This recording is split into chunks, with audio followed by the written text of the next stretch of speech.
Hello students, तो कैसे हैं आप सब लोग। स्वागत है आपका अपनी यूट्यूब चैनल जय स्टडी विद पीटी सर में। मेरे पास हाइब्रिडाइजेशन के रिगार्डिंग काफ़ी डाउट आ रहे थे। काफ़ी बच्चों ने पूछा है कि सर हाइब्रिडाइजेशन कैसे फाइंड करते हैं किसी भी दिए गए कंपाउंड की। ठीक है, तो मैं एक वीडियो बनाने जा रहा हूँ। डाउट सॉल्विंग सीरीज को अपन कंटिन्यू कर रहे हैं, जिसमें अपनी वीडियो बना रहे हैं हाइब्रिडाइजेशन के ऊपर।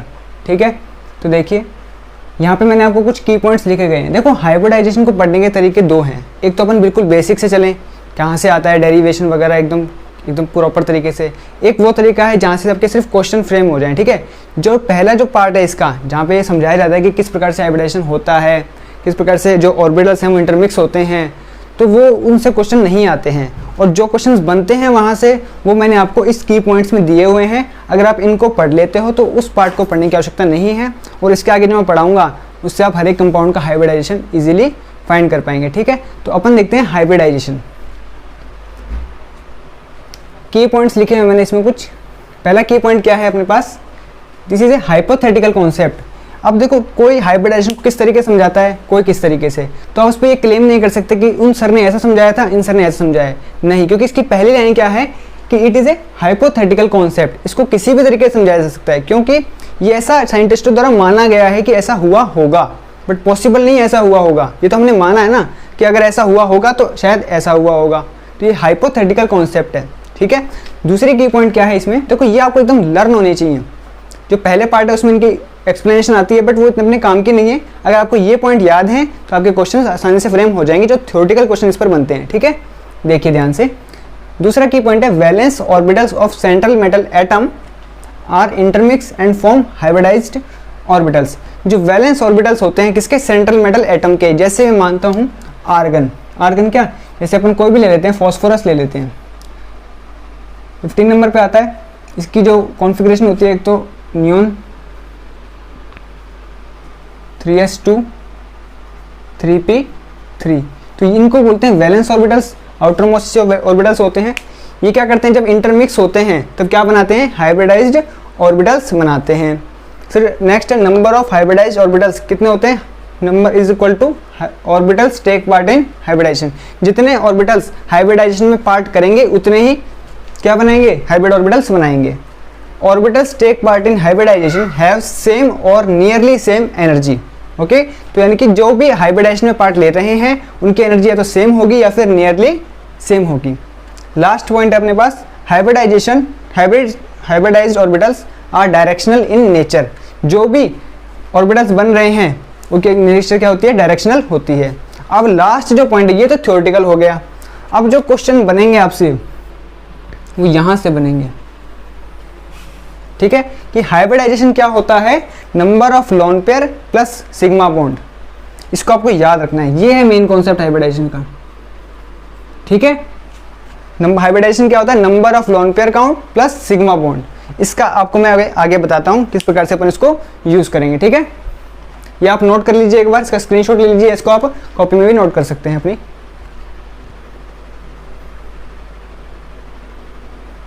आई थिंक आपने नोट कर लिया होगा। अब अपन आगे बढ़ते हैं।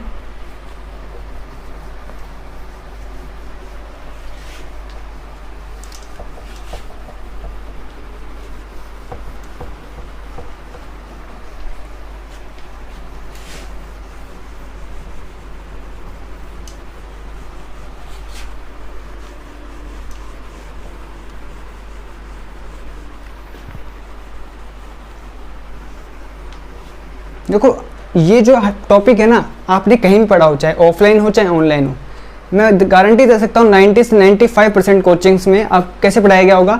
आपको सिस्टम यहाँ पे टेबल बनाई गई होगी कि सिस्टम AB L0 L1 वगैरह वगैरह करके ऐसा बताया होगा। अपन को ऐसा करने की कोई आवश्यकता नहीं है। आपको क्या होना चाहिए, इस टॉपिक को पढ़ने से पहले आपको बेसिक स्ट्रक्चर बनानी आनी चाहिए। बस किसी भी कंपाउंड की आपको बेसिक स्ट्रक्चर बनानी आनी चाहिए कि कोई भी कंपाउंड दिया है तो हम उसकी स्ट्रक्चर फ्रेम कर सकें। अगर इसका आइडिया आपको है तो, और आपने मेरे लेक्चर को सुन लिया, तो कंफर्म बात है, मैं आपको गारंटी दे सकता हूं कि इस लेक्चर के बाद आपको कभी हाइब्रिडाइजेशन याद करने की आवश्यकता नहीं पड़ेगी और आप बिना पेन उठाए किसी भी कंपाउंड का हाइब्रिडाइजेशन निकाल पाओगे। इतनी मेरी गारंटी है इस वीडियो को देखने के बाद। ठीक है, तो आपको बेसिक स्ट्रक्चर का आइडिया होना चाहिए, जो बेसिकली इनऑर्गेनिक में केमिकल बॉन्डिंग के नाम के चैप्टर में पढ़ाई जाती है। ये भी उसी का एक पार्ट होता है, केमिकल बॉन्डिंग का। ठीक है, अपन आगे बढ़ते हैं। अब अब आपने सुन तो सबने रखा होगा कि हाइब्रिडाइजेशन किस किस टाइप की होती है। मैं आपको एक बार इंट्रोड्यूस कर देता हूँ। sp, फिर sp2, sp3, sp3d, sp3d2, sp3d3। अपने सिलेबस में इतनी ही हैं। वो जो अपन पढ़ते हैं ना D3S वगैरह, वो अपने सिलेबस में इससे ज़्यादा नहीं है, अपना इससे काम बन जाएगा। ठीक है, क्या क्या है? SP, SP2, SP3, SP3D, SP3D2 और SP3D3। अब अपन एक एक लेंगे हाइब्रिडाइजेशन को, उसका देखेंगे उसकी स्ट्रक्चर क्या है, उसकी ज्योमेट्री क्या है, शेप क्या है, सब अपन देखते हैं उसमें। ठीक है, अपन सबसे पहले ले रहे हैं SP। अगर आप इनकी स्ट्रक्चर्स को समझ गए तो आपको हाइब्रिडाइजेशन बिना पेन उठाए आपको आ जाएगा। देखिए ध्यान से, SP। SP क्या होता है? ये लीनियर होता है,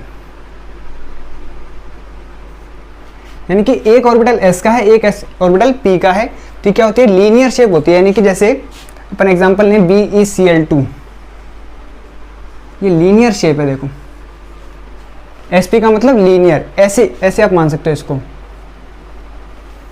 ठीक है, अब अपन दूसरी चलते हैं, दूसरे स्ट्रक्चर पर। sp2, sp2 कैसा होता है? कुछ इस टाइप का। ओके, यहाँ कोई आइटम लिखे होंगे, यहाँ पे A या फिर लॉन पेयर भी हो सकते हैं, ABC, इस प्रकार से। या फिर आप बेसिकली सीधा समझिए, ये ट्राइगोनल प्लेनर शेप का होता है। क्या होता है? Trigonal planar. इसके नाम भी मैं लिखवाऊंगा आपको आगे। sp3, ये तो आपने बहुत सुना होगा, टेट्राहेड्रल। इसकी 3D में ज्योमेट्री कैसे होती है?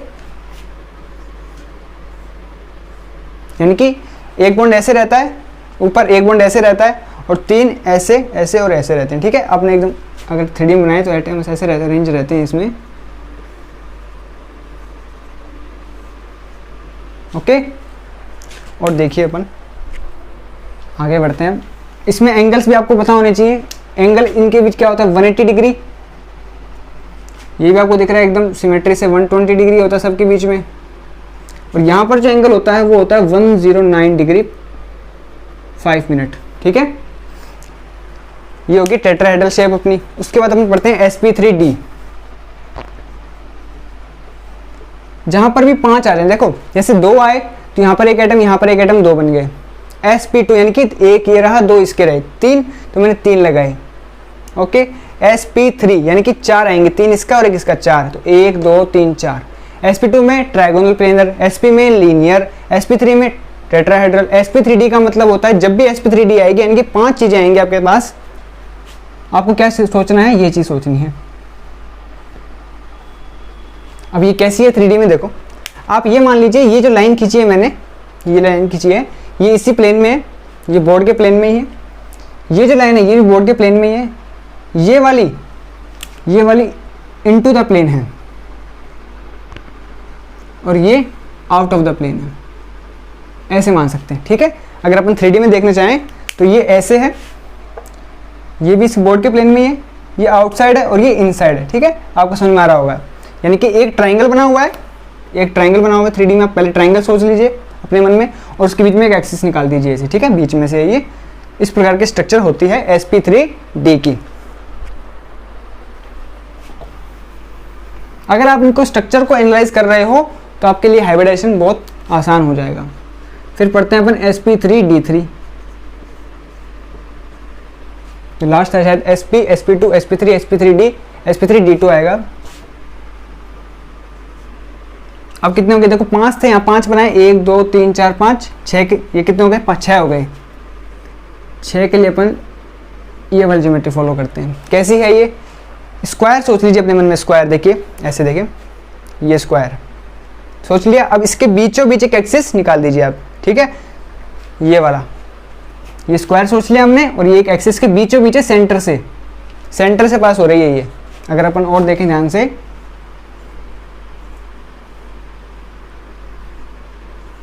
ऐसा कुछ है सिस्टम इसका। अब थोड़ा बहुत समझ में आ रहा होगा आपको। ये स्क्वायर है और इसके बीच में से एक्सिस इसकी पास हो रही है। और लास्ट sp3d3, ये कुछ ऐसा होता है, एक एक्सिस और 5 बॉन्ड, 1 2 3 4 5, कैसे बना सकते हैं इसको। इसी प्रकार से स्क्वायर था, या फिर यहाँ पे समझ सकते हैं ट्रायंगुलर था, यहाँ पे पेंटागन सा हो जाता है और एक एक्सिस इसके बीच में होती है। ओके, अब इनके नाम की बात करते हैं, किसको क्या क्या नाम दिया जा सकता है। और भी देखिए, मैंने आपको बताया हाइब्रिडाइजेशन जो होता है, सिंपल सी बात, अगर किसी को समझ में नहीं आ रहा है तो इतनी समझो, जो थ्योरेटिकल पॉइंट लिखाए थे उनको आपको याद होनी चाहिए। जो लास्ट में लाइन लिखाई जो सबसे इंपॉर्टेंट है कि जो हाइब्रिडाइजेशन है वो होता है सिग्मा प्लस लोन पेयर, ये लाइन बहुत इंपॉर्टेंट है। क्या होता है hybridization? Sigma plus lone pair.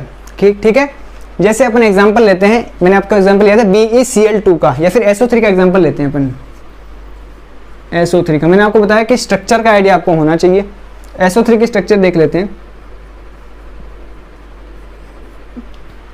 ये तो मेरे को पता है कि ट्रायंगुलर प्लेनर होगा, अगर आपको नहीं पता है तो कैसे देखो, आपको ये तो पता है, आप ऐसे तो बना ही सकते हो ना, S डबल बॉन्ड हो, कुछ भी करके बना दो ऐसे। आपको पता है कि इसके पास कोई लोन पेयर तो नहीं है सल्फर के पास, लेकिन सिग्मा बॉन्ड कितने, 1 2 3 सिग्मा बॉन्ड हैं। 3 के लिए क्या करते हैं अपन, ये देखो 1 और 2, 3 नंबर वाला ये है, तो क्या होगा, ट्रायगोनल प्लेनर शेप का होगा। इस प्रकार से अपन हाइब्रिडाइजेशन फाइंड कर सकते हैं। अगर आप पूछ रहे कि SO3 का हाइब्रिडाइजेशन क्या है सल्फर का, इसमें क्या होगा, sp2 हाइब्रिडाइजेशन हो जाएगा। और देखते हैं अपन, और इन ज्योमेट्री को एनालाइज करते हैं। इसके अगर आगे और भी अपन क्वेश्चन लेंगे, ये मैंने आपको इसकी इंपॉर्टेंस समझाइए कि सिग्मा और लोन पेयर की क्या इंपॉर्टेंस है। देखिए, एक चीज आती है ज्योमेट्री और एक आता है शेप। चलो ये अपन बाद में पढ़ते हैं एक बार, आपने इतना भी आपको नहीं पढ़ाया है, ये आप सीख गए मेरे हिसाब से। अब देखिए, इसका नाम तो सिर्फ लीनियर रहेगा। क्या रहेगा, लीनियर। अगर मान लीजिए यहाँ पर सिर्फ बॉन्ड ही है, बॉन्ड है, जैसे मैंने आपको बताया अभी SO3, तो इसको बोलते हैं ट्रायगोनल प्लेनर। क्या बोलते हैं इसको, ट्रायगोनल प्लेनर। मैं शॉर्ट फॉर्म में लिख रहा हूँ। अब मान लेते हैं इसकी जगह एक लोन पेयर आ गया, कोई एक बॉन्ड नहीं आकर क्या आ गया, लोन पेयर आ गया।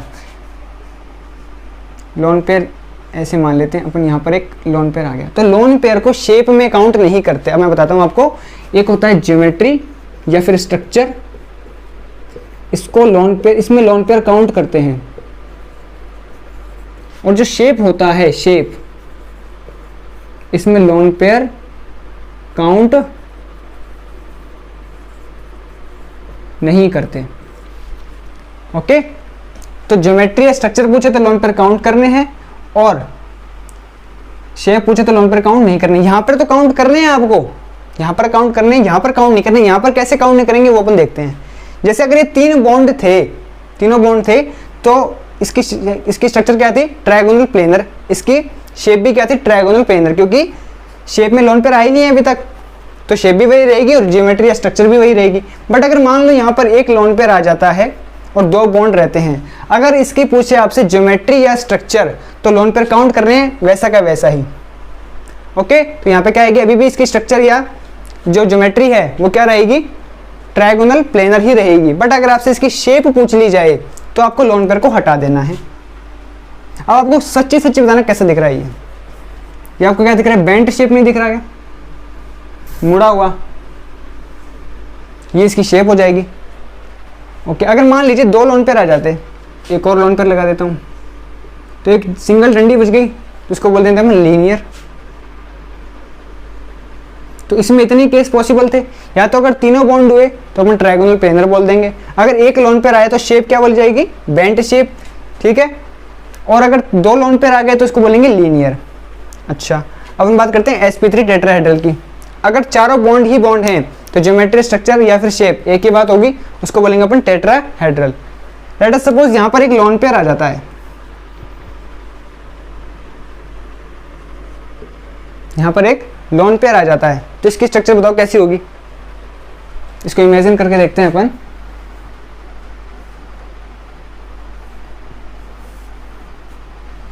या फिर आप ऐसे देखिए कि भाई एक ऊपर रहता है और 3 नीचे रहते हैं ऐसे फैले हुए। अब मान लीजिए लोन पेयर ऊपर आ गया, एक ही इक्विवेलेंट स्ट्रक्चर होती है, ये कहीं भी लगा सकते हो, कोई दिक्कत वाली बात नहीं है। मान लीजिए ऊपर आ गया, समझाने के तरीके से आप ज़्यादा समझ में आएगा आपको। ऊपर आ गया, अगर आपके पूछी जाए ज्योमेट्री या स्ट्रक्चर क्या होगी, तो लोन पेयर को काउंट करना है, हमें बताना है क्या होगी, टेट्राहेड्रल शेप या ज्योमेट्री या स्ट्रक्चर हो गया। लेकिन अगर शेप पूछ ली जाए तो लोन पेयर को काउंट अपन नहीं करते, काउंट नहीं करेंगे। तो क्या बच गया, ये एक ऐसी झोपड़ी बच गई 3 के आकार की। देखो इसको बोलते हैं अपन trigonal plane pyramidal, trigonal pyramidal. कैसे स्ट्रक्चर है ये, ट्रायगोनल पिरामिडल। पिरामिडल बनना है ट्रायगोनल, 3 शेप का पिरामिडल, इस हिसाब से। अब मान लेते हैं 2 लोन पेयर आ जाएं, तो एक लोन पेयर अपने कहाँ लगाया था, फिलहाल यहाँ लगाया था, एक लोन पेयर अपन यहाँ लगा देते हैं। तो कैसी शेप बचेगी इसकी, इसको हटा देते हैं, हटा दिया तो इसकी शेप क्या आ जाएगी, बेंट शेप आ जाएगी वापस से कुछ एंगल पर, बेंट शेप है। ओके, तो इसमें ये केस पॉसिबल हो गया। अगर एक और लोन पेयर आ जाता तो लीनियर हो जाता। ठीक है, अब अपन अगली स्ट्रक्चर देखते हैं। इसमें sp3 तक अपन कर चुके हैं। अब हम चलते हैं sp3d पे। ठीक है, sp3d पे, sp3d अगर इसकी देखो ज्योमेट्री स्ट्रक्चर पूछे या फिर शेप पूछे, इस पोजीशन में क्या है अभी तक, ट्रायगोनल, इसको बोलते हैं ट्रायगोनल बाई पिरामिडल। क्यों बोलते हैं ट्रायगोनल बाई पिरामिडल, देखो ये मैंने बताया था किस प्रकार की, ये एक ट्रायंगल बन रहा है और एक एक्सिस है उसके बीच में। तो देखो ऐसा नहीं लग रहा कि अगर मैं इसको इससे मिला दूं तो एक पिरामिड ट्रायंगल के शेप का ऊपर बन जाएगा, इसी प्रकार से एक नीचे भी बन जाएगा। आपको ऐसे बहुत कॉम्प्लिकेटेड दिख रही होगी, आप गूगल पे सर्च मारोगे तो आपको 3D में भी दिख जाएगा। लेकिन आप बिल्कुल ज्योमेट्री आप फील कीजिए इसको, इसकी शेप क्या है, ट्रायंगल एकदम एक प्लेन के बाहर एक प्लेन के अंदर है, एक प्लेन के इधर है, प्लेन में ये एक एक्सिस है। तो ट्रायंगल और एक एक्सिस हो गई। ठीक है, तो हम क्या बता रहे थे इसमें, इसको क्या बोल रहे हैं अपन, ट्रायगोनल बाई पिरामिडल। क्या बोल रहे हैं, ट्रायगोनल बाई पिरामिडल, TBP बोलते हैं शॉर्ट फॉर्म में, TBP, ट्रायगोनल बाई पिरामिडल।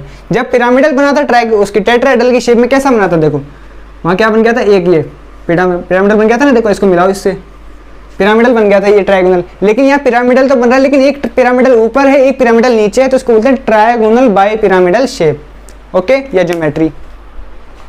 अब इसमें अगर लोन पेयर आ जाए तो क्या करना है, मान लेते हैं एक लोन पेयर आ गया यहाँ पर, तो अब कैसी शेप रहेगी, तो इसकी ज्योमेट्री स्ट्रक्चर तो वही है, शेप क्या होगी। अब लोन पेयर आने से क्या होता है, इनमें रिपल्शन होता है, रिपल्शन होता है तो ये ऐसे का ऐसा ही रहता है। जो ये वाले बॉन्ड हैं थोड़ा सा बेंट कर जाते हैं, थोड़ा सा बेंट कर जाते हैं। ठीक है, इसको बोलते हैं अपन सीसो, सीसो शेप।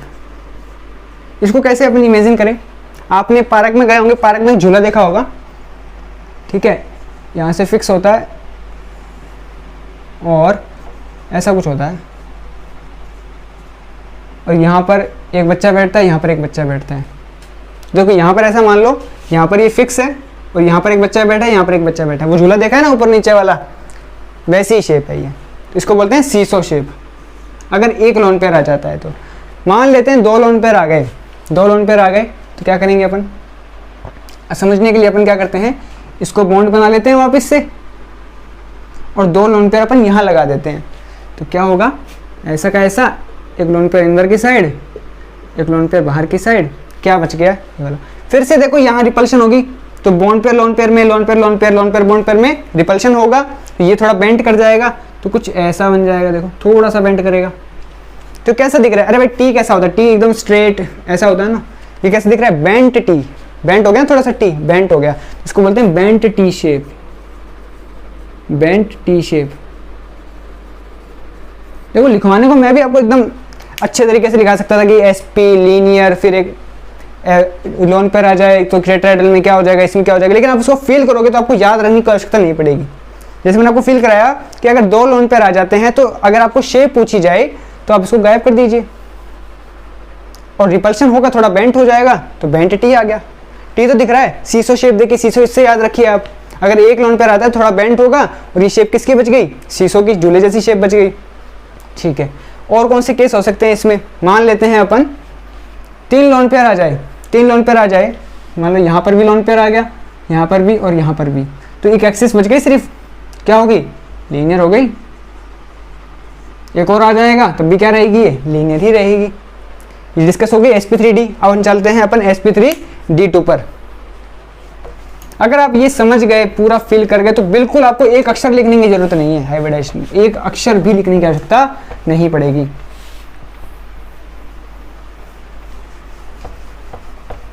फिर मैं आपको एग्जांपल भी कराऊंगा इसके काफ़ी सारे, जिससे आपको और अच्छा ही समझ में आ जाएगा, ताकि क्योंकि क्वेश्चन से समझ में आएगा ना कैसा क्वेश्चन आ रहा है और कैसे उसको अपन को करना है। तो अपना sp3d क्लियर हो गया था। sp3d2, sp3d2 कैसा होता है, जो कैसे याद रखना है, sp3d आए तो यानी कि 5 है, और 5 में कैसे सोचते हैं हम, ऐसा। अब क्या है sp3d2 3 2 5 और एक 6 है, 6 में क्या सोचते हैं, स्क्वायर टाइप, है ना, 1 2 3 4 5 6 6 बन रहा है ना, तो इसमें ये सोचना है। अब देखिए आप sp3d2, अगर इससे आपकी ज्योमेट्री पूछी जाए या स्ट्रक्चर पूछी जाए तो क्या होगा, इसको बोलेंगे स्क्वायर बाय पिरामिडल। वहां पे क्या था, ट्रायंगल बन रहा था, तो ट्रायंगल बाय पिरामिडल, यहाँ स्क्वायर बन रहा है और फिर पिरामिड बनेगा। देखो इसको इससे मिला दीजिए, इसको इससे मिला दीजिए, फिर इसको इससे, पिरामिड सा नहीं दिख रहा आपको, ऐसा ही नीचे भी बनेगा। तो वहां ट्रायंगल के ऊपर पिरामिड बन रहा है तो ट्रायंगुलर बाय पिरामिडल, यहाँ स्क्वायर के ऊपर पिरामिडल बन रहा है तो स्क्वायर बाय पिरामिडल, नीचे ही बनेगा ना, तो बोलते हैं square by pyramidal, square by pyramidal. और इसमें अपन लोन पेयर इंक्लूड करते हैं, देखो एक एक करके।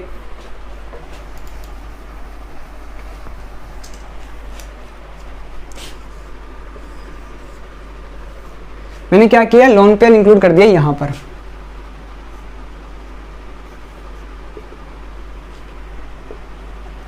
एक लोन पेयर आ गया। अगर आपसे इसकी ज्योमेट्री या स्ट्रक्चर पूछी जाए, अभी भी स्क्वायर बाय पिरामिडल, क्योंकि इसमें लोन पेयर को काउंट करते हैं। बट आपसे शेप पूछ ली जाए तो क्या होगा, लोन पेयर काम नहीं है भाई साहब, लोन पेयर को हटा दो आप, लोन पेयर काम नहीं है अपने पास, ये बच गया। अब क्या, पहले 2 पिरामिड बन रहे थे, अब एक पिरामिड बनेगा, तो क्या बनेगा, स्क्वायर पिरामिडल रह जाएगा। तो भाई बता दो यहाँ से आंसर स्क्वायर पिरामिडल। कितना आसान है, 2 बन रहे थे तो स्क्वायर बाय पिरामिडल, 1 बन रहा है तो स्क्वायर पिरामिडल। अगर मान लो ये भी यहाँ पे भी लोन पेयर आ गया तो ये भी हट जाएगा।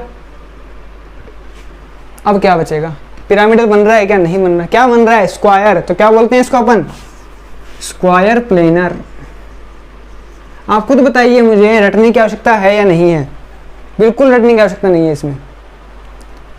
ठीक है, यहां तक आपका क्लियर हो गया, इससे आगे पूछता नहीं है, पूछेगा तो आप और बना सकते हैं। Next sp3d3 last but not least. कैसी बताई थी मैंने आपको, ऐसे कैसे बनाता है, इसको कोई दिक्कत नहीं है। और ये एक्सिस है 3 2 5 6 और एक 7 7 ही है, ठीक है। अब देखिए अगर यहाँ पर एक लोन पेयर आ जाता है तो यहाँ पर अपन इसको इंक्लूड कर देते हैं लोन पेयर। अब लोन पेयर आता है, जिसको थोड़ा छोटा बना लेते हैं, ज़्यादा बड़ा हो गया ये, तो यहाँ पर रिपल्सन फिर से लगेगा। तो आपको ऐसा नहीं लग रहा, छाता है, देखो ये अगर पूरा बेंड ऐसे है और लोन पेयर क्या आते हैं, ऐसे हो गया, थोड़ा रिपल्सन हो गया तो ऐसे हो गया, और एक जिसकी एक्सिस नीचे लगी हुई थी, ऐसा अपने पास छाता होता है ना, तो इसको बोलते हैं अम्ब्रेला शेप। क्या बोलते हैं इसको, अम्ब्रेला शेप, अम्ब्रेला शेप बोलते हैं। या फिर इसको पेंटागोनल पिरामिडल भी बोल देते हैं, पेंटागोनल पिरामिडल, एक पिरामिड बन रहा है। अगर मान लो वही, ये मैंने आपको नाम बताया नहीं, आप स्क्वायर के जैसे वैसे एनालाइज कर सकते थे। ये क्या है, पेंटागोनल बाय पिरामिडल। अब समझ में आ गया होगा मेरे हिसाब से, एक पिरामिड ऊपर एक पिरामिड नीचे, बॉन्ड 5 है तो पेंटागोनल बाय पिरामिडल। और अगर यहाँ लोन पेयर आ जाए तो सिर्फ पेंटागोनल पिरामिडल। अगर मान लेते हैं यहाँ पर भी लोन पेयर आ जाए तो ये भी हट जाएगा। इसकी शेप का नाम क्या होगा, प्लेनर, पेंटागोनल प्लेनर, या फिर जो भी बोलते हो पेंटागोनल प्लेनर टाइप शेप उसकी हो जाएगी। इससे आगे आपसे नहीं पूछेगा, ठीक है। और अम्ब्रेला शेप मैंने आपको बता ही दिया। अब इस पर अपन कुछ क्वेश्चंस करते हैं। देखो मैं समरी निकालूं, अगर इसकी जो भी मैंने आपको पढ़ाया उसकी अगर मैं समरी निकालना चाहूँ, क्या क्या समरी आपको याद होना चाहिए।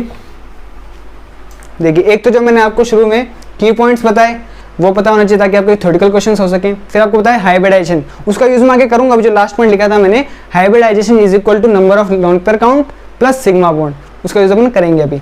और जो मैंने आपको जितनी भी प्रकार की हाइब्रिडाइजेशन बताई, कौन कौन सी बताई, देखो sp बताया, sp2, sp3, sp3d, sp3d2, sp3d3। ये क्या होता है? ये होता है लीनियर, ये होता है ट्राइगोनल प्लेनर, ये होता है टेट्राहेड्रल। बोलो ये क्या होता है? ट्राइंगुलर बाइपिरामिडल, बता चुका हूं मैं अब। ये क्या होता है? स्क्वायर में फिर ये एक्सिस, तो क्या होगा? Square bipyramidal. और ये वाला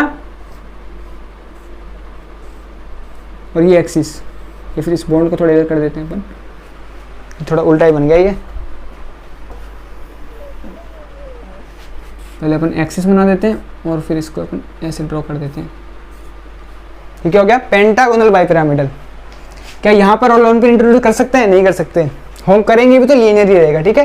ये तो हमेशा लीनियर ही रहता है। इसको बोलते हैं ट्रायंगुलर प्लेनर, टीपी। अगर इस पे लोन पेयर आ जाए, अगर इस पे लोन पेयर आ जाए तो क्या इसकी ज्योमेट्री स्ट्रक्चर तो वही रहेगी, बट शेप क्या हो जाएगी इसके पास? Bent T. और आगे चलें अपन, एक और लोन पेयर आ जाए तो क्या हो जाएगा? लीनियर। शेप बता रहा हूं मैं, सारी स्ट्रक्चर तो इसकी है, ज्योमेट्री तो वही रहने वाली है। ये क्या थी? टेट्राहेड्रल, ये तो आपको पता ही होगा। इसके बाद देखो एक लोन पेयर आ गया तो क्या होगा? क्या बच गया? ट्राइंगुलर और एक पिरामिडल बन रहा है ना, देखो मैं समझा चुका हूं आपको। पिरामिडल बन रहा है तो बनेगा ट्राइगोनल पिरामिडल। उसके बाद अपने एक लोन पेयर और लगा दो भले, यहाँ पे लोन पेयर, यहाँ पर लोन पेयर, तो क्या बच जाएगा? सिर्फ इस टाइप का, इसको बोलते हैं बेंट शेप। बेंट शेप एक और लगाओगे और आगे चलते हैं अपन, तो हो जाएगा एकदम लीनियर। यहाँ देखो ये क्या है? ट्रायंगुलर। यहाँ पिरामिडल बन रहा था तो एक पिरामिड यहाँ ऊपर भी बन रहा है, नीचे भी बन रहा है, तो इसको बोलते हैं TBP, यानी कि ट्रायंगुलर बाई पिरामिडल। बाई का मतलब दो, तो ट्रायंगुलर बाई पिरामिडल। अगर अपन एक लोन पेयर लगाएं अपन इस पे, ये सीसो, पार्क के झूले वाला मैं एग्जाम्पल बताया आपको, ये क्या हो गया? सीसो शेप हो गया। फर्दर मूव करें अपन, एक और लोन पेयर लगाएंगे तो ये क्या होगा? Lone pair bond pair repulsion होगा, ये बेंड कर जाएगा थोड़ा सा, ये होगा bent T shape, bent T. और अगर आप लगाने हैं इसको लगा दो, फिर ये बेंट शेप हो जाएगी। इसके बाद और इंट्रोड्यूस कर सकते हो आप इसमें, सिर्फ ये रह जाएगा क्योंकि यहाँ पर भी लोन पेयर आ जाएगा, तो उसको सिर्फ बेंट शेप बोल देंगे। या फिर बेंट का नाम एक और बोल देता है कई बार, एंगुलर। जहाँ जहाँ भी बेंट है उसको कई बार एंगुलर भी बोल देता है, ये भी आप ध्यान रखो, एंगुलर। ओके, फिर यहाँ पे लीनियर के आगे आप प्रोसीड कर सकते हो। ये देखिए sp3d2, इसको क्या बोलेंगे? Square by pyramidal. अब याद हो जाना चाहिए आपको, ठीक है? स्ट्रक्चर दिमाग में आते ही नाम बिल्कुल स्क्वायर है, दो पिरामिड बन रहे हैं, स्क्वायर बाय पिरामिडल, ठीक है? ये मैं शॉर्ट में लिख देता हूँ, स्क्वायर बाय पिरामिडल। आपको एकदम अच्छे से नोट्स बनाने हैं इसके। अब देखिए, और समझ में आ गया तो मेरे हिसाब से आपको नोट्स बनाने की भी जरूरत नहीं है, और मैं क्वेश्चन आपको भी करवा दूंगा आगे। एक लोन पेयर आ जाएगा तो क्या लिखेंगे अपन? देखो यहाँ तो लोन पेयर आ गया, क्या हो गया? स्क्वायर पिरामिडल हो जाएगा। पहले वहाँ स्क्वायर बाई पिरामिडल था, तो यहाँ स्क्वायर पिरामिडल हो जाएगा। फर्दर मूव करें अपन, एक और, अगर यहाँ लोन पेयर लगाऊं तो शेप में लोन पेयर काउंट नहीं होता, यहाँ बचेगा क्या? Square planar. ये अपने खत्म हो गई। लास्ट बची है अपने पास sp3d3। ये क्या होता है? Pentagonal bi pyramidal. क्या होता है इसका नाम? Pentagonal bi pyramidal. मैं शॉर्ट में लिख रहा हूँ, स्पेलिंग वगैरह आप देख लेना। अगर एक लोन पेयर इंट्रोड्यूस कर दूं तो क्या होगा? एक यहाँ पे लोन पेयर इंट्रोड्यूस कर लेते हैं अपन, तो क्या बचेगा? पेंटागोनल बाई पिरामिडल था, यहाँ ऊपर भी पिरामिडल बन रहा था, नीचे भी पिरामिडल बन रहा था। मैं समझा चुका हूँ, वैसे मैं आपको फिर बता रहा हूँ। तो एक, अब यहाँ पे लोन पेयर काउंट यहाँ पे अगर कर दूं तो क्या होगा? पिरामिडल। अगर शेप पूछेगा तो पिरामिडल यहाँ काउंट नहीं करना है, तो पिरामिडल नीचे ही बनेगा, और कैसा है? पेंटागोनल है, तो पेंटागोनल पिरामिडल रह जाएगा सिर्फ। ओके, तो ये हिसाब से अपनी पूरी जितनी भी हाइब्रिडाइजेशन थी मैंने कवर कर दी है। अब इस पे अपन कुछ क्वेश्चंस करते हैं, किस प्रकार से अपन क्वेश्चंस को लेंगे, ठीक है? तो इसको आप नोट कीजिए जब तक।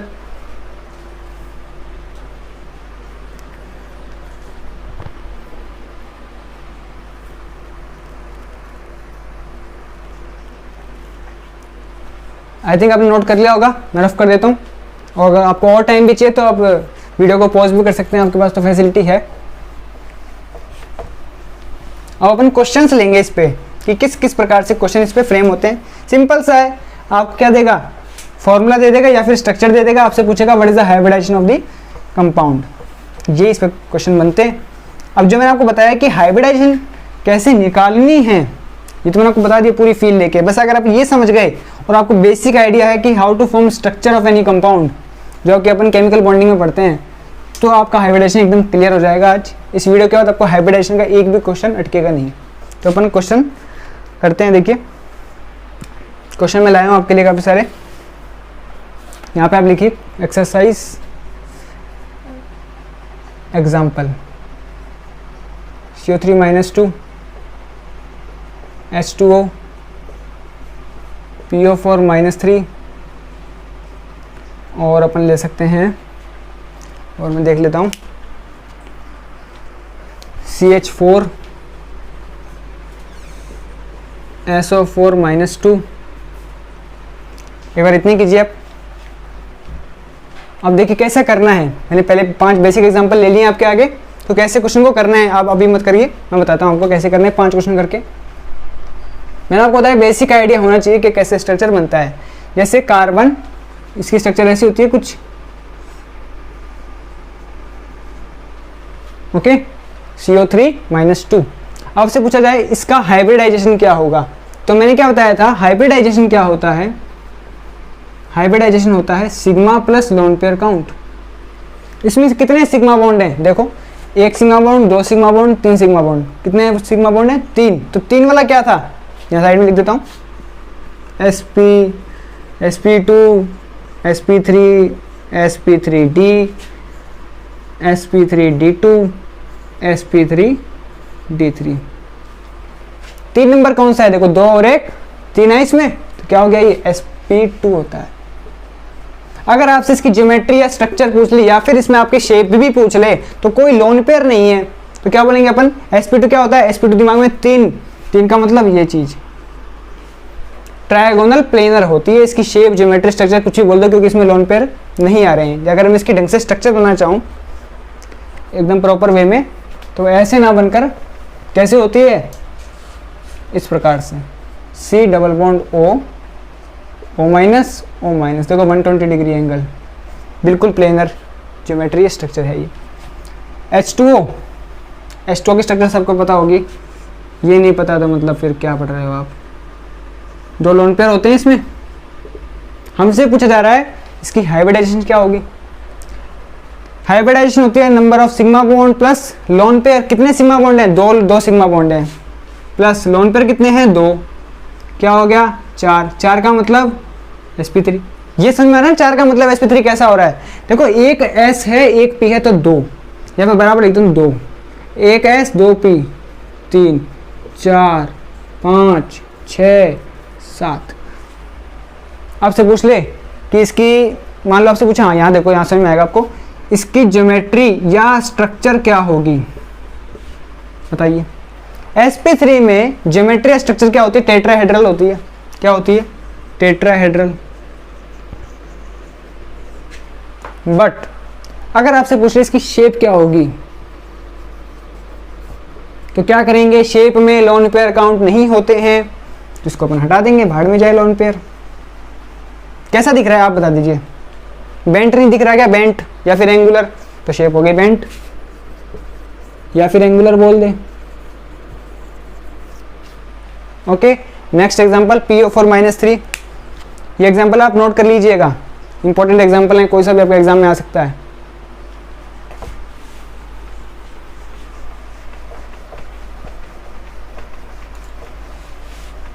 अगर आपको स्ट्रक्चर फॉर्म करना नहीं आता है तो शायद आपको यहाँ पे दिक्कत आ सकती है, उसके अलावा तो कोई दिक्कत आने का सवाल है ही नहीं। ये हो गया अपने पास, ये हो गया PO4-3 की structure, P double bond O minus PO4 है ना, O माइनस। इसकी हाइब्रिडाइजेशन पूछे अपन से, बोलो। सिग्मा बॉन्ड कितने हैं, 1 2 3 4, लोन पेयर कितने हैं, 0। सेंट्रल मेटल एटम की बात हो रही है लोन पेयर की, यहाँ लोन पेयर मत गिनने लग जाना कि सर इसके पास तो 2 लोन पेयर होते हैं वगैरह, वो नहीं। सेंट्रल मेटल एटम का हाइब्रिडाइजेशन निकालते हैं अपन, तो इसके क्या है, लोन पेयर नहीं है, 0 है, और अपने पास सिग्मा कितने हैं, 5 ही तो है सिग्मा, 1 2 3 4 है सिग्मा भाई, वो पाई है, एक सिग्मा होता है एक पाई होता है, ये तो बेसिक चीज़ें हैं। 4 आ गया, 4 का मतलब sp3, तो ज्योमेट्री स्ट्रक्चर क्या हो गई, sp3 हो गई, सॉरी टेट्राहेड्रल हो गई, टेट्राहेड्रल, और इसमें कोई लोन पेयर भी नहीं है तो शेप भी वही रहेगी। ओके, नेक्स्ट एग्जांपल है अपने पास CH4, बिल्कुल बेसिक स्ट्रक्चर, मतलब ऑर्गेनिक केमिस्ट्री की पहली स्ट्रक्चर यही होती है, मीथेन गैस। कितने सिग्मा बॉन्ड, 4 का मतलब sp3, आप बनाते भी हो, कैसे बनाते हो इसको, ऐसे थोड़ी बनाते हो, ये तो आप जब ऑर्गेनिक केमिस्ट्री स्टार्ट करते हो तब बनाते हो, जब आप बड़े हो जाते हो तब कैसे बनाते हो, ऐसे बनाते हो। और कई बार अगर यहाँ पर अलग अलग एटम लग जाते हैं, Cl कुछ भी लगा दो, मतलब Me और Et, क्या बोलते हो उसका आप, कायरल कार्बन बोलते हो ना, कायरल कार्बन, ऑप्टिकली एक्टिव। ये मेरा टॉपिक फिलहाल है नहीं, तो मैं इसमें अंदर नहीं जाऊँगा। ये क्या हो गया, 4 सिग्मा बॉन्ड, 4 का मतलब sp3, tetrahedral shape, geometry structure सब यही है, क्योंकि इसमें कोई लोन पेयर नहीं आ रहा। SO4-2, ये अपना सवाल हो गया, SO4-2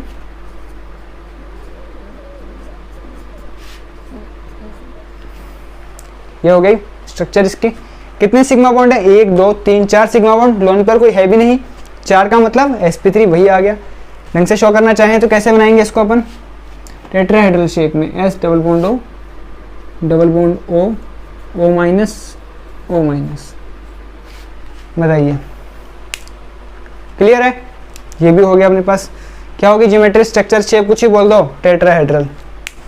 सभी का आंसर टेट्राहेड्रल टेट्राहेड्रल टेट्राहेड्रल, ऐसा नहीं है कि टेट्राहेड्रल शेप आओ आप। और अपन डिफरेंट एग्जांपल लेते हैं इसके।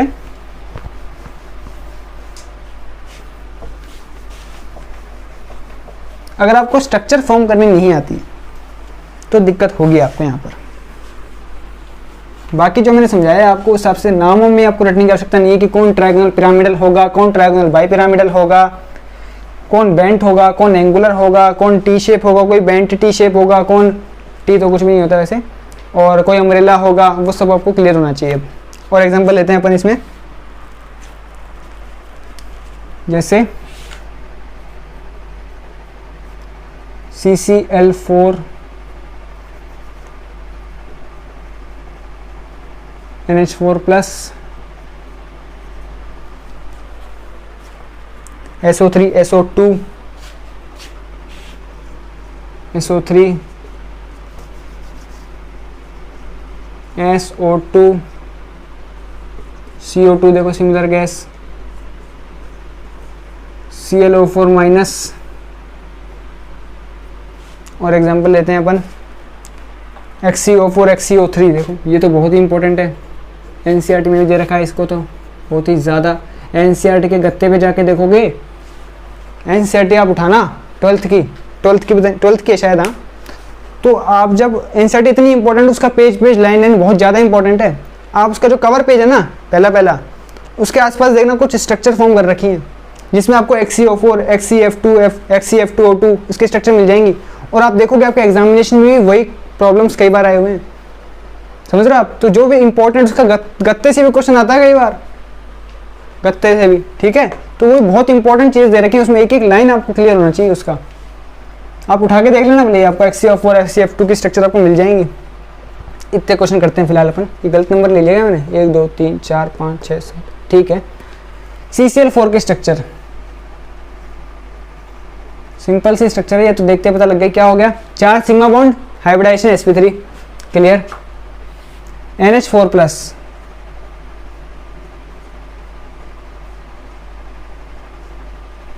क्या हो गया, 3 sigma bond, 4 sigma bond, sp3 tetrahedral.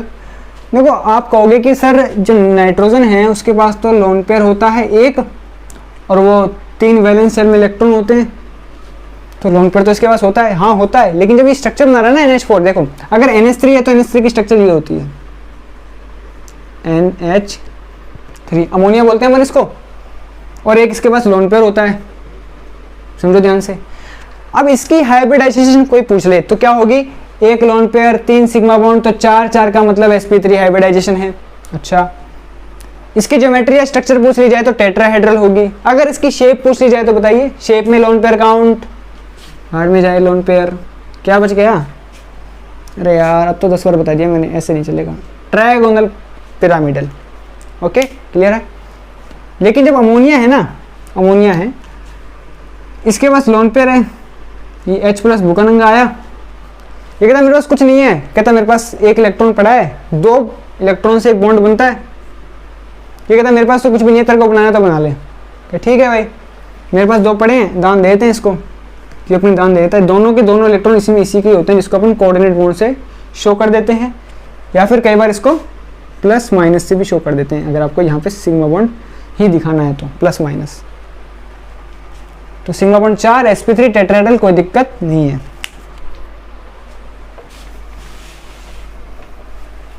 Next example ये हो गया SO3, जैसे बना दूं SO3 double bond O double bond O, ऐसे बना दिया। लोन पेयर तो कुछ है नहीं, क्यों नहीं है लोन पेयर, कौन सी ऑक्सीजन फैमिली का है, तो 2 लोन पेयर होते हैं इसके पास, सॉरी 6 वैलेंस शेल में इलेक्ट्रॉन होते हैं, ऐसे 2 लोन पेयर, 2 लोन पेयर हो गए और 2 सिग्मा बॉन्ड हो गए, तो कितने बॉन्ड बना सकता है मैक्सिमम, ये 6 बॉन्ड बना सकता है, 6 बना रखे हैं इसने, देखो मतलब 6 की बॉन्डिंग कर सकता है ना, ये 6 बना रखे हैं इसने, तो उसके पास कोई भी लोन पेयर बचा नहीं, इसने सारे के सारे यूज कर लिए। अब तो क्या हो गया, 1 2 3 सिग्मा बॉन्ड है, लोन पेयर कोई है ही नहीं, 3 का मतलब sp2 यानी कि ट्रायगोनल प्लेनर। तो अगर ढंग से बनाई जाए इसकी स्ट्रक्चर तो कुछ ऐसी बनती है। CO2 कार्बन 4 बॉन्ड बनाता है मैक्सिमम, डबल बॉन्ड दोनों बना लिए, 2 2 4, लोन पेयर है नहीं है, सिग्मा बॉन्ड 2 का मतलब sp का मतलब लीनियर, तो लीनियर शेप है, स्ट्रक्चर भी यही है, ज्योमेट्री भी यही है।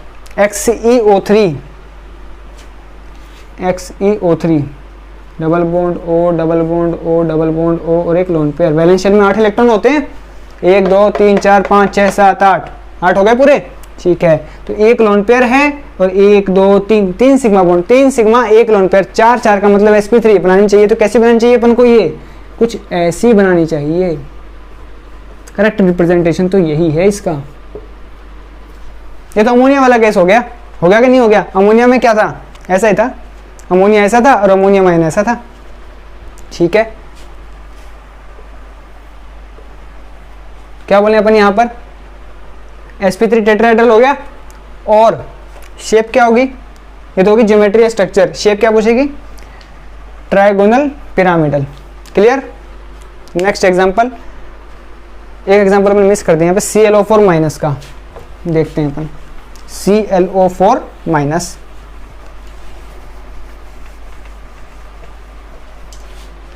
और जिसको समझ में आ गया है आई थिंक बहुत आसान लग रहा होगा उसको, आप खुद भी कर सकते हैं बाकी क्वेश्चन। हाँ, अगर आपको स्ट्रक्चर बनाने में कोई दिक्कत आ रही है तो आप मुझे बता सकते हैं, तो मैं आपके लिए स्ट्रक्चर पर भी एक सेपरेट वीडियो बना दूंगा, तो कि स्ट्रक्चर कैसे ड्रॉ करते हैं किसी भी कंपाउंड की, ठीक है। देखिए कितने हैं, सिग्मा बॉन्ड 1 2 3 4, कोई लोन पेयर नहीं है, क्या हो जाएगा sp3 टेट्राहेड्रल, ये हो गया, ये भी हो गया, ये भी हो गया, ये हो गया, XeO4 8 की 8 बॉन्ड इसमें इसके कवर हो जाएंगे, कोई लोन पेयर नहीं है, 4 का मतलब sp3। अब आप कह रहे होंगे सर इसका कोई एग्जांपल नहीं कराया आपने, sp3d का, sp3d2 का, sp3d3 का, होते हैं इसके एग्जांपल, इसके एग्जांपल में कुछ लेता हूँ, ये नोट कर लीजिए आप, इनके भी एग्जांपल ले लेते हैं अपन अभी। जैसे एक फेमस एग्जांपल है IF7,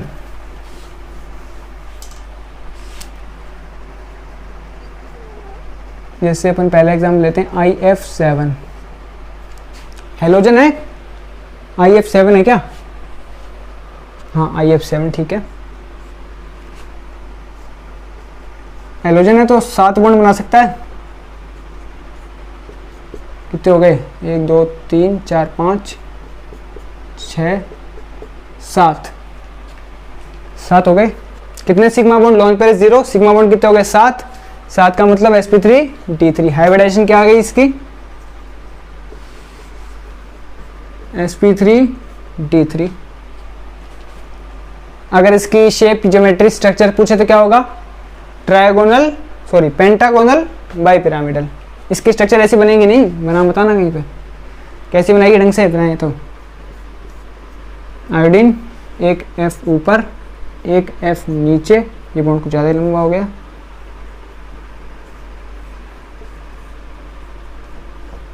यहाँ फ्लोरीन बाकी के बाकी। ओके और एग्जांपल नहीं, जैसे अपन सेकंड एग्जांपल है, second example PCl6- solid state में होता है ये। सेकंड पीरियड, सेकंड या फिर मैं बोलूँ फॉस्फोरस एक ऐसा एलिमेंट है जो 6 क्लोरीन कंटेन कर सकता है, बाकी कोई नहीं है इसके अलावा। जब आयोडीन ही 7 फ्लोरीन चख सकता है तो इससे तो फिर होगा ही नहीं कुछ। अगर आपसे ये पूछ लिया जाए नेपाल पाकिस्तान ऑस्ट्रेलिया से ऐसे एग्जांपल दे दी AsCl6- तो ये कंपाउंड एग्जिस्ट नहीं करेगा, क्योंकि फॉस्फोरस ही 6 क्लोरीन जब कंटेन करता है जब वो सॉलिड स्टेट में होता है। इसके अगर कोई भी नीचे वाले कंपाउंड हैं तो वो भी नहीं बना सकते, उनको रिपल्शन हो जाता है काफ़ी ज़्यादा। नहीं सॉरी, वो तो मैंने गलत एग्जांपल दे दिया आपको, वो तो नीचे वाले तो बना सकते हैं बट पीरियड वाले नहीं। PCl6- बात करते हैं अपन, वो और टॉपिक है कि कोई कंपाउंड कब एग्जिस्ट करता है, कंपाउंड कब एग्जिस्ट नहीं करता है, उस पर अपन अगर आपको डाउट है तो आप बता दीजिए, अपन और वीडियो उस पर फॉर्म कर देंगे। PCl6- देखते हैं अपन फिलहाल।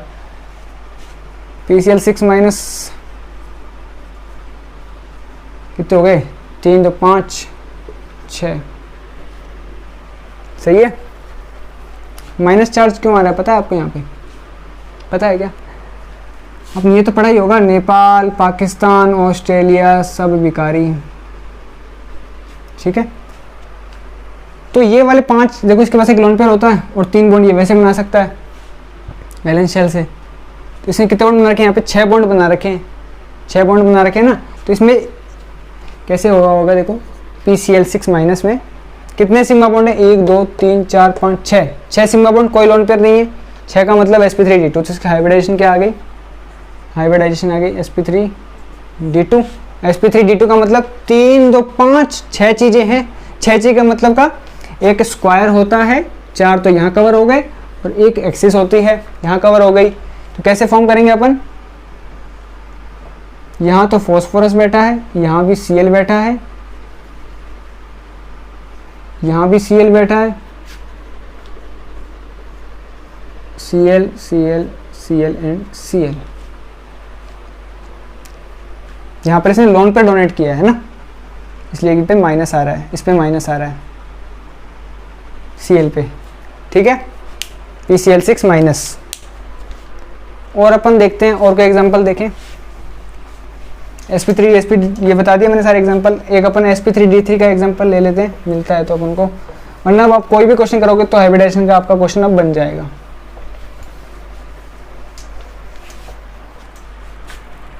जैसे अपन और एग्जांपल जो है XeO4 हो गया, XeF2 O2F2 हो गया, XeF2 हो गया,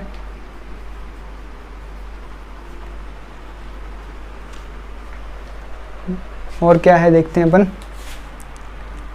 XeO ले लेते हैं। और तो सिंपल से देखो Xe∬O, इसका देखें Xe∬O 4 फ्लोरीन, Xe∬O फ्लोरीन और फ्लोरीन, Xe 2 फ्लोरीन। अब इसके पास 8 इलेक्ट्रॉन होते हैं वैलेंस शेल में, तो 2 तो गए, बचे कितने 6, तो यानी कि 3 लोन पेयर। इसके पास कितने होते हैं 8, तो 1 2 3 4 5 6, एक लोन पेयर बच गया, 1 2 3 4 5 6, एक लोन पेयर बचा है, 2 गए 6 बचे, यानी कि 3 लोन पेयर बचे हुए हैं। अब देखिए ध्यान से, कितने लोन पेयर, 1 2 3 और एक सिग्मा बॉन्ड 4, तो sp3 इसके लिए लोन पेयर कितना है 1, फिर 1 के बाद 2 3 4 5 6, 6 का मतलब sp3d2। कितने लोन पेयर 1 और सिग्मा बॉन्ड 1 2 3 4 4 और 1 5, sp3d 1 2 3 4 5 sp3d। ये मैंने बताया आपको हाइब्रिडाइजेशन सबकी। अपन देखते हैं इसकी ज्योमेट्री या फिर स्ट्रक्चर। sp3 बोलो tetrahedral, tetrahedral sp3d2 trigonal. sp3d2 का मतलब 3 2 5 और 1 6, यानी कि square bi pyramidal, square bi pyramidal. ध्यान से सुन लेना, ज्योमेट्री या स्ट्रक्चर स्क्वायर बाई पिरामिडल है, शेप अभी आगे लिखूंगा मैं ध्यान से, ठीक है। sp3d 5 यानी कि pentagonal, sorry triangular bi pyramidal. ये इसकी, ये इसकी, ये इसकी और इसकी भी यहाँ पर ट्राइगोनल बाई पिरामिडल। उसके बाद देखते हैं अपन शेप। टेट्राहेड्रल है, लोन पेयर है क्या, जी हाँ है, 3 लोन पेयर आ रहे हैं, तो बेसिक से जाइए बिल्कुल। 3 लोन पेयर आ गए, यहाँ पे लोन पेयर आ गया, यहाँ पर भी लोन पेयर आ गया, यहाँ पर भी लोन पेयर आ गया। शेप बतानी है, शेप में लोन पेयर काउंट नहीं करते तो लोन पेयर को मिटा दो। क्या बच गया, सीधी डंडी बच गई। क्या होता है ये, लीनियर होता है। शेप क्या है, लीनियर है। नेक्स्ट स्क्वायर बाय पिरामिडल, यानी कि कुछ ऐसा। कितने लोन पेयर, 1 लोन पेयर, तो यहाँ 1 लोन पेयर आ गया होगा। अब क्या देखो, पहले स्क्वायर बाय पिरामिडल था, अब स्क्वायर पिरामिडल रह जाएगा, तो यहाँ बचेगा स्क्वायर पिरामिडल। नेक्स्ट यहाँ पर भी 1 ही लोन पेयर है, सेम कंडीशन है। देखो sp3d, अच्छा ये नहीं है, sp3d है वहाँ पर, तो कुछ ऐसा मैंने डायग्राम बताया था आपको sp3d का। 1 लोन पेयर आ रहा है, लोन पेयर को यहाँ पर रख देते हैं। शेप बतानी है, लोन पेयर काउंट नहीं करते हैं अपन। क्या हो गई, झूले टाइप हो गई ना, सीसो।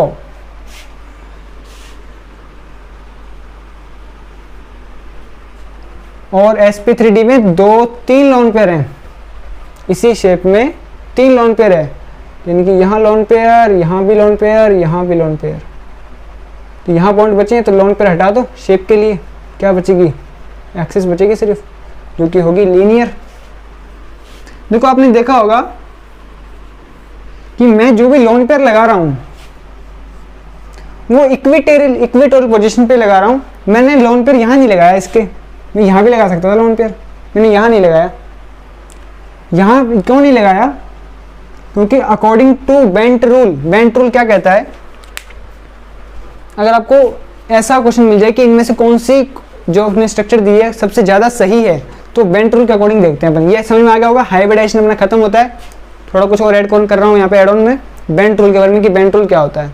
हाइब्रिडाइजेशन आपका खत्म हो चुका है यहाँ पे। बेंट रूल वैसे आपको एनसीईआरटी में कहीं भी नहीं मिलेगा, लेकिन कंपटीशन के में आता रहता है कंपटीशन में, तो आप इसको देख लीजिए, हेल्पफुल हो सकता है आपके लिए। और जेई में तो कई बार आया है ये बेंट रूल। बेंट रूल क्या कहता है, बेंट रूल बस आप इतना से ध्यान रखो कि जो लोन पेयर है वो जाता है इक्वेटोरियल पोजीशन पे, इक्वेटोरियल पोजीशन पे,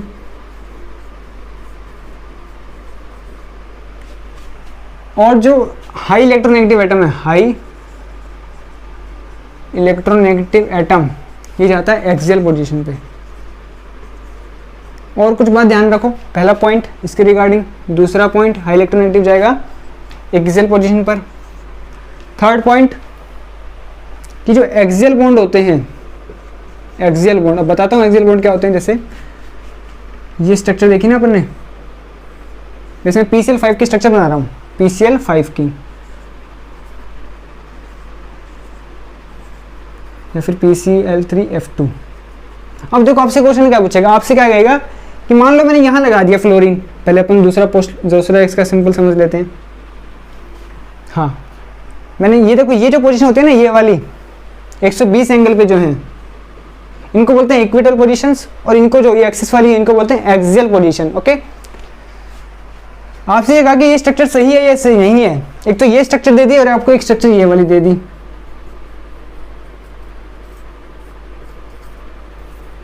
तो बताइए कौन सी स्ट्रक्चर ज्यादा सही है। तो अकॉर्डिंग टू बेंट रूल क्या कहता है कि जो इलेक्ट्रोनेगेटिव हाई इलेक्ट्रोनेगेटिव एटम होगा वो एक्सियल पोजीशन पे आना चाहिए। तो हाई इलेक्ट्रोनेगेटिव एटम देखो, फ्लोरीन और क्लोरीन में से दोनों अगर फ्लोरीन एक्सियल पोजीशन पे रहते हैं तो ज़्यादा स्ट्रक्चर सही मान लेते हैं कि एक और फ्लोरीन होता है इसमें, तो फिर अपने को लगाना ही पड़ता है यहाँ पर, फिर तो हम कुछ कर ही नहीं सकते।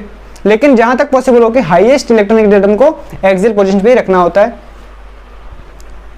और अपन एक ये जो थर्ड इसकी जो एग्जाम रिजल्ट है इसमें देखते हैं अपन कि जो एक्सियल बॉन्ड होते हैं, axial bonds are thin and weaker.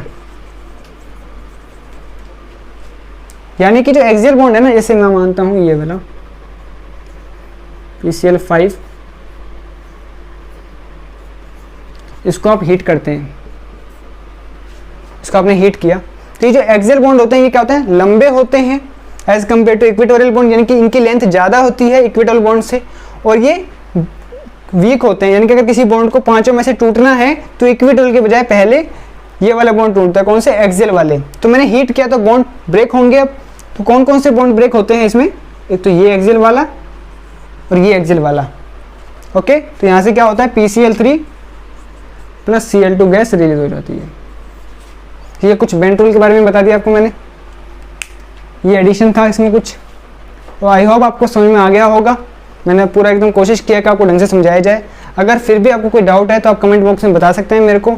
और जिस बच्चे ने मुझसे ये क्वेश्चन पूछा था कि सर हाइब्रिडाइजेशन कैसे निकालते हैं, अगर आपको समझ में आ गया है, आपके क्वेश्चन बन रहे हैं, तो आप मुझे कमेंट बॉक्स में यही बताइए कि हाँ सर हमें समझ में आ गया है। और अगर समझ में नहीं आया है तो बताइए कि कहाँ मुझे समझ में नहीं आया है, आपको स्ट्रक्चर ड्रॉ करने में दिक्कत आ रही है या फिर हाइब्रिडाइजेशन निकालने में दिक्कत आ रही है, वो भी कमेंट करके आप मुझे बता सकते हैं। और अगर कोई भी और कोई भी डाउट हो तो आप मुझे टेलीग्राम पे बता सकते हैं, लिंक आपको डिस्क्रिप्शन में मिल जाएगा, और या फिर आप कमेंट बॉक्स में कमेंट कर सकते हैं। अगर आपको वीडियो पसंद आ रही है तो वीडियो को लाइक कीजिए, चैनल को सब्सक्राइब कीजिए और अपने फ्रेंड्स के साथ इसको शेयर भी कीजिए ताकि वो भी इन वीडियोज़ का बेनिफिट उठा सके। ठीक है, धन्यवाद।